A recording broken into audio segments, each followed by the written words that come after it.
What's up guys, it's Julie. Welcome back to my channel. So as some of you know, I was a part of the Disney College program. I was working the spring program, which would have been from January to May, but I ended up working January to March. And during my time down there, I kept saying how I really wanted to make a video for you guys talking about exactly what my role was, what I was doing down there. And unfortunately, I never got the chance to do it, so I thought, why not make it now? Better late than never. This is a video that I'm definitely excited to make. I loved my role down there. So without further ado, let's get into the video. So when I was first accepted into my program, I was accepted into attractions. Now attractions can mean a lot of different things. You could be operating a ride, you could be working the parking lot. So for me, I was really hoping I'd be working a ride. I thought it'd be so much fun to work a ride. I really wanted to work in Toy Story Land because growing up, Toy Story was such a major part of my life. So I thought that'd be fun to come full circle with it. Or working Tower of Terror I thought would be a lot of fun because there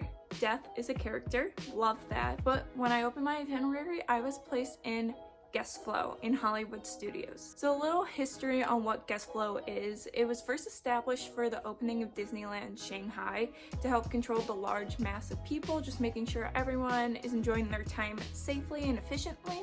Once Disneyland Shanghai kind of calmed down, Guest Flow just wasn't needed anymore. It was brought back in Walt Disney World for the opening of Toy Story Land.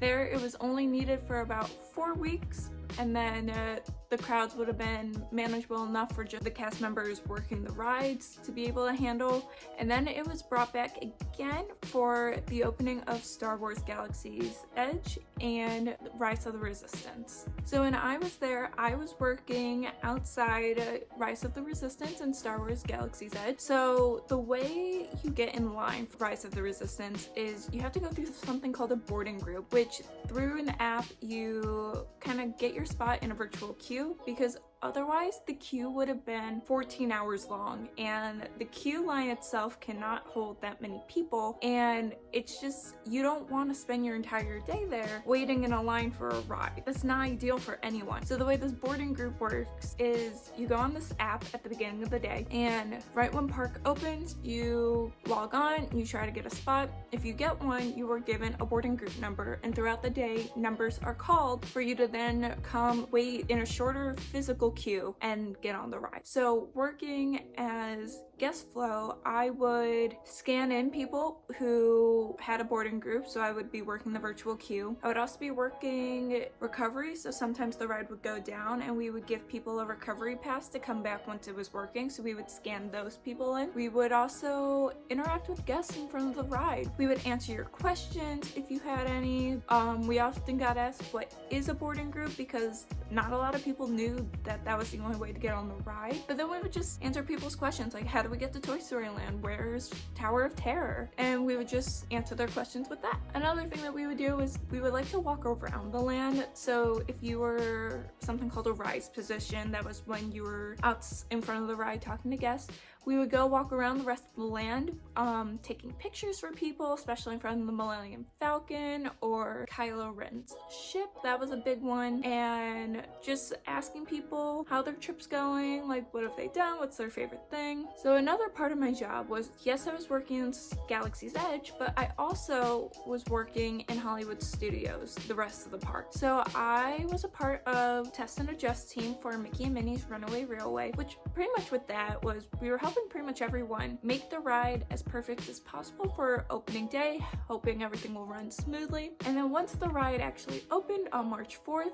we were helping maintain the queue lines outside the Chinese theater because it was a new ride. We knew it was going to be popular, so we were helping with switchbacks, which is just where you do the whole snaking thing. Sometimes the line would get really long, so we would have to help kind of condense it as much as possible so we could allow other guests to walk around the park without having to go around like this really long line. So that was a big safety critical thing that we were a part of. We would also help answer guest questions about Hollywood Studios, the same thing we were doing on planet at Galaxy's Edge, we were also doing off planet in front of the Chinese theater. We would give out stickers to people. A lot of the times we like to find trivia, and we would ask guest trivia questions, and if they get it right, we would give them a sticker. That really helped keep them entertained, and it helped keep us entertained. At the end of the night, we would close down the ride because the ride would not open back up after the 2 fireworks shows that we had. We would then stand around the theater and like around the crowds answering questions they might have while the 2 shows were going on in front of the Chinese theater. And then after that, we would just continue on our way. So the next thing I think this pertains to what my role was the costuming.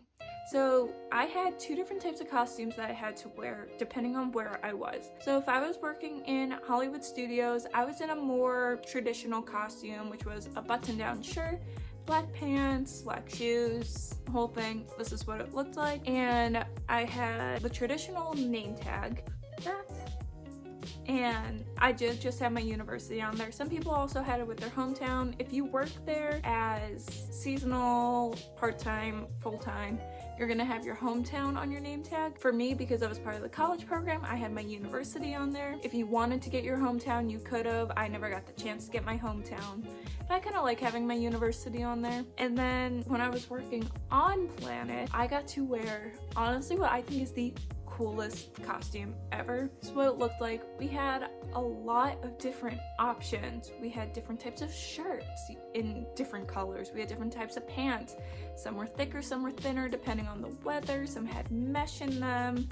Then we had shorts, or we had skirts things. We could wear our hair in fancy ways. So a lot of people like to do the Ray buns, or I like to braid back my hair. But then here, our name tags were so cool. So this was my name tag. It's this cool like gray material.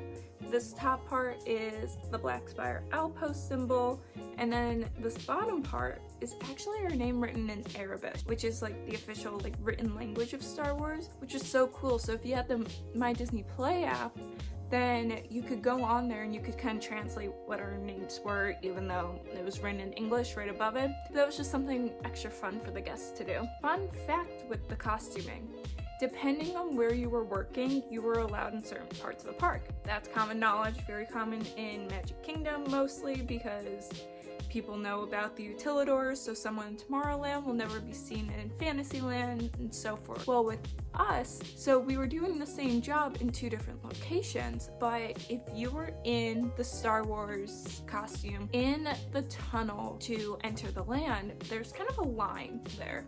And we were not allowed to cross that specific line. We could go anywhere else in the land, but we could not cross that line in the tunnel. And that was to help keep the theming alive. So someone who's supposed to be in a galaxy far, far away wasn't suddenly in Hollywood Studios in Orlando, Florida. Vice versa. If you were in Hollywood Studios, you weren't allowed past a certain point in that tunnel, because how did you travel that far and you suddenly know all of this? It wasn't fitting the theming. And theming is such an important part of the show that was just something a little extra you could do. Same with if you were working in Hollywood Studios, you were not allowed in Toy Story Land. There was a fine line that you could walk, and if you had to stand there, you could. But other than that, you could not just walk through Toy Story Land, because what's a Disney Hollywood Studios cast member doing in Andy's backyard? Those 2 themes don't add up. So I thought that was something a little fun and extra to learn about and be a part of. So kind of continuing on with theming, we had a lot of themed language. I'm here to teach you some of it because I think it's a lot of fun. So we have Bright Suns, which is hello, but that is saying hello in the morning and afternoon. So once it hits 5 o'clock, you switch to Rising Moons. We also had Till the Spire, which was kind of a goodbye / good luck and good journey for you. We also did say good journey. When you entered into the land, you would enter in through portals, and depending on where you were coming from, if you were coming off Grand Avenue, you were coming from the land of the Muppets, or you were coming from the land of the toys, or Toy Story Land. In Toy Story Land, we would see the Flying Coil Beast, or Slinky Dog Dash, and a lot of people liked to come to our planet to go to Savi's workshop, which involved a lot of scrap metal where you would make a lightsaber. So scrap metal is what we call lightsabers. And a lot of the guests really had fun with the theme language. They would like to get into it sometimes. So that was always fun when they would like to feed off of us, and then we would just have a full conversation in Star Wars theming. You did not need to know anything about Star Wars or really anything about the language to have a conversation. I do have to say my favorite part about this job in general, despite where I was working, was the guest interaction I was having. I would love to just walk up to families, ask them how they're doing, do they need any help, how's their vacation going. I just wanted to build a connection with them, making sure that they had something good to remember from their trip. Sometimes I would talk to a family for 45 minutes, but they loved it. Some of the guest stories that I have with that are my absolute favorite that I think I will remember forever. It's just something about interacting with the guests and like seeing how they enjoy everything. Like if they were a huge fan of Rock and Roller Coaster, we would have a full-on conversation about it. What's their favorite part of it? Or if they were big Star Wars fans, I'd ask them, did you go on the ride? What did you think of it? What was your favorite part? Did you like when this happened? When I would stand at the exit of Rise of the Resistance, I would hear everyone getting off being like, that was amazing, that was something I never expected. And even just hearing that, hearing how much this made an impact in their lives, that was really special for me. And I don't know, that was my favorite part, just always seeing magic come to life for them. So I hope that answered anyone's questions, if they had any, based on what guest flow was, what my role was while I was in Disney World. If you like this video, give it a thumbs up. Comment down below if you want me to make more Disney videos kind of talking about what it was like down there. I don't know when I'll be going back to make an actual like park vlog, but definitely like talking about my experience down there. I'm more than happy to make those videos. Subscribe to my channel and turn on that bell icon to be notified every time I upload, which is 3 p.m. Eastern on Sundays. I want to thank Guestflow for all the great memories and all of the new friends that I made there, and I'll see you all in the next video. Bye. If you will tell me I'm the only one that you love, life could be a dream, sweetheart. Hello, hello again.